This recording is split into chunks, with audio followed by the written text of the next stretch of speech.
good to hear that music. Good to have you with us, folks, here on this Thursday edition of Ed Schultz News and Commentary from the North Country. Actually just got back from the North Country in Canada doing a little fishing for a few days. Good to be with you, and got home last night and watched with interest the Donald Trump extended interview on CNN. This is brought to you by Communication Workers of America, Alliance for American Manufacturing, BioGreen Clean, and the iSave team. If you like what you're seeing and hearing, I ask you to pass it around to your friends. You'll find this at WeGotEd.com, RawStory.com, and RingOfFireRadio.com.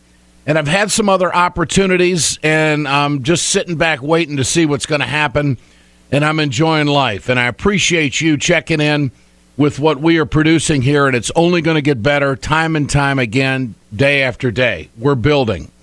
All right, so I watched with interest last night the Donald Trump interview on CNN.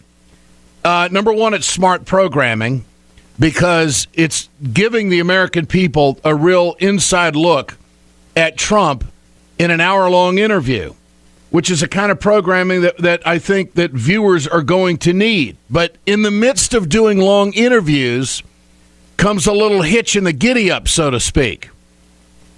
There was one thing in the interview last night that really caught my attention, and this is a concept.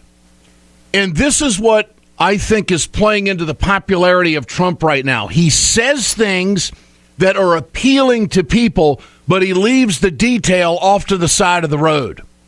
And it's about oil. And it's about ISIS. And it's something that not everybody at the dinner table talks about. It's something that not everybody at the water cooler at work talks about. But it is something that's on the minds of the American people. Number one, what are we going to do about ISIS? And number two, what about our veterans? And what about these warriors commercials that we're seeing on TV that leave the impression that we're not taking care of those who have lost their limbs and had their lives disrupted and are affected for the rest of their lives? And so Trump plays into this by saying that, well, he would handle ISIS and that he would take the oil and give it to the families of the loved ones that were lost. Now, who could sit there and watch this and say, well, that's a dumb idea? No, it appeals to people's emotion. It appeals to their heart and soul of being an American. It's a take your shirt off your back moment and give it to those who have sacrificed.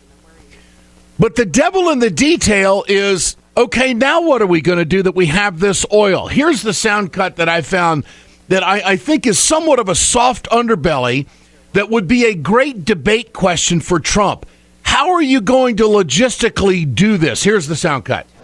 Well, I'd like to take the oil and I'd give a lot of money to the people that were, to the families of the people that were killed, to the incredible wounded warriors that are all over the place. I love these people. These are the greatest people, and they're living in hell.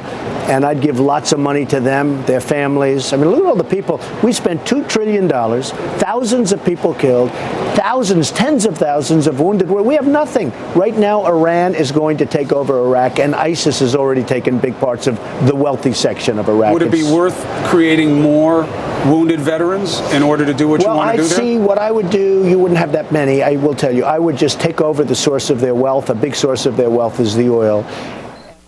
So the United States would get in the oil business. Now, this is a business guy talking. This is a guy who's done multiple deals daily in his career for decades. And in his mind, it's, oh, well, hell, we'll just take the oil. Okay, is the United States Oil Company now being formed under the Trump administration? Are we now going to go head-to-head with the multinationals? Is it going to be kind of like the Bank of North Dakota? I mean, come on. Wait a minute. We're going to get this oil. We're just going to give it to Chevron. What do you say we give it to Exxon? Wait a minute. Let's give it to BP, and maybe they can pay us back for the way they screwed us down in the Gulf. I mean, the devil in the detail is not there.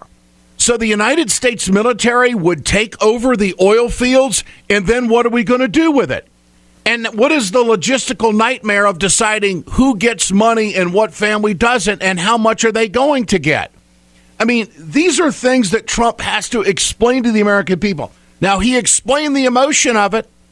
He loves these people. He loves these warriors. He knows that we got nothing for it, and we spent trillions of dollars. The soundbite is golden. The concept is very connecting to the American people, but the logistical resource of all of this is missing. The United States of America Oil Company, that's a dandy. Does that mean it's going to get speculated on Wall Street? Does that mean that the United States is now going to go in the oil business and we're going to have a state-run oil company and we're going to go head-to-head? And does that mean that your gas prices are going to drop back to $1.50 a gallon because, hell, we stole all the oil from ISIS? Come on, Trump. You got to go a little bit deeper than that. But I will say this. As it stands right now, Trump is in very good command of himself in interviews. He knows who he is. He knows what he wants, and he's communicating that extremely well. And as it stands right now, as I see it, guy's going to get the nomination. I don't see any of these other bozos knocking him off the pedestal. I don't see any of these guys unless they get into the devil in the details and force Trump to explain, and he's media savvy enough to be able to come up with answers. The other thing about Trump, look, the learning curve is definitely there. This guy is going to have a much better debate coming up on September 16th on CNN than the one he had back on Fox. And yes, I do believe that the ratings are going to be tremendous on that. There's another soft underbelly issue here that I think Trump has to explain. Trump is talking about China and Mexico, but he never talks about the World Trade Organization, and he never talks about already negotiated deals, which he thinks he's a master of, already negotiated trade agreements that we have to adhere to. Now, on my podcast just this week, I did Leo Gerard, who is the president of International Steelworkers. He, in detail, explains exactly how American workers are getting screwed. You know what, Mr. Trump? You need to get schooled up on exactly what's happening to American workers. It's not just that we're losing jobs because labor gets paid too much. That's bullshit. That's not it. What it is that we have entered into trade agreements, and we're about to enter into another trade agreement that is going to circumvent American law. And I don't get any detail out of Trump on these two issues. Here's his soundbite last night, the interview talking about other countries ripping our jobs off. I'll be the greatest jobs president that God ever created. I'll take them back from China, from Japan, from Mexico, which is doing an incredible job. Their leaders are much smarter than our leaders. They're taking tremendous industry. If you look, Nabisco just announced they're building a big plant. They're leaving Chicago. Nabisco, I mean, how American can you get? Nabisco is building a big plant in Mexico. Ford is building a $2.5 billion factory, car plant, manufacturing plant for cars, trucks, and parts in Mexico. How do you keep them? You keep them by... Because the labor's cheap, that's why they go. For one thing, you keep them by talking to them. Hold it. I just go crazy when I hear this. He's not addressing currency manipulation by the Chinese, which last week was just a huge story. He's not addressing the lack of immediacy when it comes to addressing imbalances in trade and also disputes that unfold in the labor industry, whether it be steel or glass or rubber or tire or electronics or any of this. And one of the reasons why Ford is doing what they're doing is because they're skirting the rules. Look, this detail may or may not catch up with Trump because we have a media that deals in short sound bites. And he understands that. But you can't skirt the devil in the detail on exactly when you bring a trade case to the WTO because China is cheating or Mexico is cheating. It takes years to get resolution on this. By that time, the jobs are gone. So, Mr. Trump, what are you going to do about lousy trade agreements? And what is going to be your method of restitution to restore these jobs when we know that there's currency manipulation, when we know that there's cheating going on, when we know that there's dumping on our market? And how are you going to restore all of that balance and keep Wall Street happy? This is the core of what Bernie Sanders has been talking about and what Hillary is not talking about. So eventually, the soft underbelly for the Republican candidates are these two issues to force Trump to come out and talk about, okay, what about trade? And what about this new state oil company that you want to run called United States Oil? I'm just giving it a name. But what else are you going to do? Is he going to give the oil to one multinational and piss off the other multinationals? There's no there there. There's no there in detail. So, and then there's great sound bites about Hillary's email. This is Trump in another way using the media and pounding on Hillary Clinton on her email, which I think is apropos, which I think fits. Because she has a lot of questions to answer, but this is now a new twist. And he's smart enough to throw this out there, talking about possible criminal charges. I think that Hillary's going to have a hard time being in the election based on what's happening with the emails, the servers, maybe even the speeches. I think it's going to be a very hard thing for her to overcome. When I look, Chris, hold it right there. Hold it right there. The Republican Party needs to recognize that Trump is doing them a huge favor by bringing up the thought of criminal charges. Trump isn't down at 2% in the polls.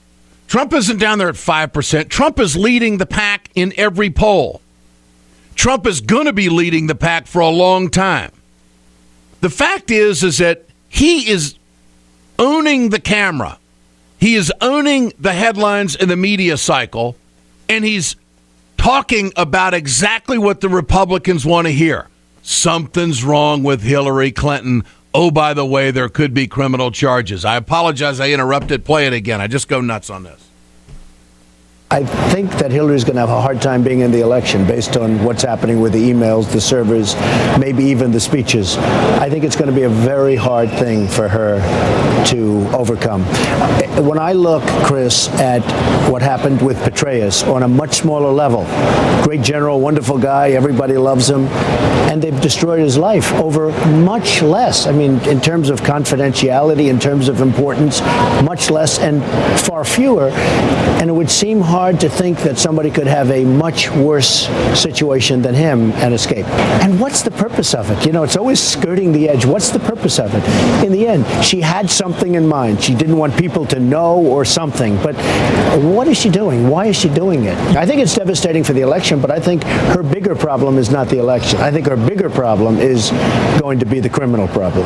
Look, it's either criminal or it's incompetent. It's one or the other. There's either gross incompetence or criminal, and neither's acceptable to be president. Have you heard any other Republican candidate package it any better than what Trump just did on Hillary Clinton's problems? That is the biggest Christmas gift that they've had in a long time, and they ought to be able to use that over and over again. They all ought to be singing. I mean, if they want to beat Hillary, if they want to knock her down a notch, if they really want to run against Bernie Sanders or anybody else, I mean, he is doing the Republicans a favor. Now, something that has not been pointed out in all of this since Trump announced. The meat of his campaign has been illegal immigration, and he's been very dogmatic about it. International intervention, what he was for, what he was against, and how his predictions came true. His tax issue, his business issues, all of that stuff. You know whose campaign this parallels? Patrick Buchanan. It's almost as if Pat Buchanan is the lead advisor or talking on the QT to Donald Trump. This is what you got to say about illegal immigration. This is what I did 15, 20 years ago. They thought I was nuts, but now they're listening to you. Trump is running a Pat Buchanan campaign across the board.